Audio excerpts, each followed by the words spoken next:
ہمارے یعنی سبق کے لیے ہمیں ہر مصیبت کو اپنے لیے عذاب ہی سمجھنا چاہیے.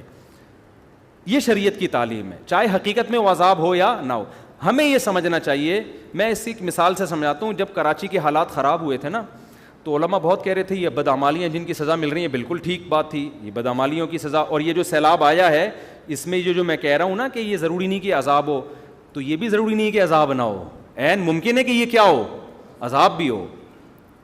ہمیں کیا کرنا ہے؟ تو ہمارے حضرت فرمایا کرتے تھے کہ ہم میں سے ہر آدمی کو سوچنا چاہیے دنیا میں کہیں بھی آفت آئے تو ہمیں یہی سوچنا چاہیے یہ عذاب ہی ہے, اور کسی اور کے گناہوں کی سزا نہیں بلکہ میرے گناہوں کی سزا ہے. یہ اللہ ہم سے چاہتا ہے کہ بے شک وہ کسی اور کے گناہ کی سزا ہے یا سزا نہیں بھی ہے, قدرتی حادثہ ہے, لیکن جس کے دل میں اللہ کا خوف ہوتا ہے وہ یہ سمجھتا ہے کہ یہ عذاب ہی ہے اور یہ میرے گناہوں کی وجہ سے, وہ اپنے گناہوں کا استحضار کرتا ہے. دیکھو نبی سے بڑھ کر دنیا میں کوئی ہو سکتا ہے؟ حدیث میں آتا ہے جب بھی مدینہ میں گہرے بادل آتے تھے آپ صلی اللہ علیہ وسلم خوف زدہ ہو جاتے اور مسجد میں جا کے دعائیں مانگنا شروع کر دیتے.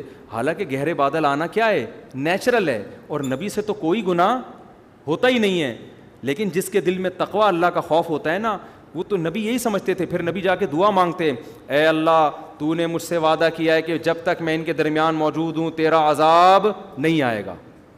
حالانکہ مدینہ میں تو اب بھی بادل آتے ہیں. تو اس سے پتہ چلتا ہے کہ جس کے دل میں خوف ہوتا ہے بھائی وہ تو ہر مصیبت کو اپنے گناہ کی سزا سمجھتے. تو سمجھنا ہمیں, یہ تو میں نے ایک نالج کے لیے ایک پورا بیان کیا.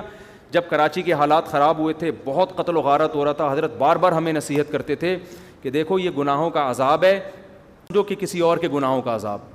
اپنے بارے میں انسان خوش فہمی مبتلا ہو جاتا ہے, میں تو بڑا نیک ہوں, میں تو تہجد گزار ہوں, میں تو نمازی ہوں, میں تو حاجی ہوں, میں تو یہ ہوں. فرمایا سمجھو یہ میرے گناہوں کا عذاب ہے. تو حضرت کہتے ہیں میں یہ سمجھتا ہوں مجھ سے کوئی کوتاہی ہوئی ہے جس کا یہ عذاب ہے. تو استحضار ہم سب کو یہی کرنا چاہیے. کچھ بھی آفت آ رہی ہے اپنے گریبان میں جھانکے بھائی شاید یہ میرے سے کوئی غلطی ہوئی ہے جس کا یہ عذاب. اگر کوئی عالم بہت نیک ہے, کوئی گناہ نہیں ہو رہا اس سے, وہ یہ سمجھے میں تبلیغ میں کوتاہی کر رہا ہوں, جتنا میرے ذمے تھا حق بیان کرنا میں اتنا حق بیان نہیں کر رہا, جس کی وجہ سے یہ عذاب ہے. تو سمجھنا ہم سب کو یہی چاہیے کہ یہ میرے گناہوں کی سزا ہے, لہذا اللہ سے توبہ اور استغفار کرنا چاہیے. اس کا فائدہ کیا ہوگا؟ اگر یہ واقعی آپ کی گناہوں کی سزا ہے توبہ استغفار سے معاف ہوگی, نہیں ہے تو توبہ استغفار کرنے پہ کوئی ٹیکس لگتا ہے کیا؟ آپ کے درجات کیا ہو جائیں گے؟ بلند ہو جائیں گے, اللہ کی نظر میں مقام بڑھ جائے گا. اللہ کہے گا سزا اس کو ملی ہے, گناہ اس کے تھے, اور یہ بندہ میرے کتنا خوف رکھتا ہے کہ یہ سمجھ رہا ہے کہ یہ میرے گناہوں کی, اس سے اللہ کا قرب آپ کو کیا ملے گا؟ اور زیادہ ملے گا.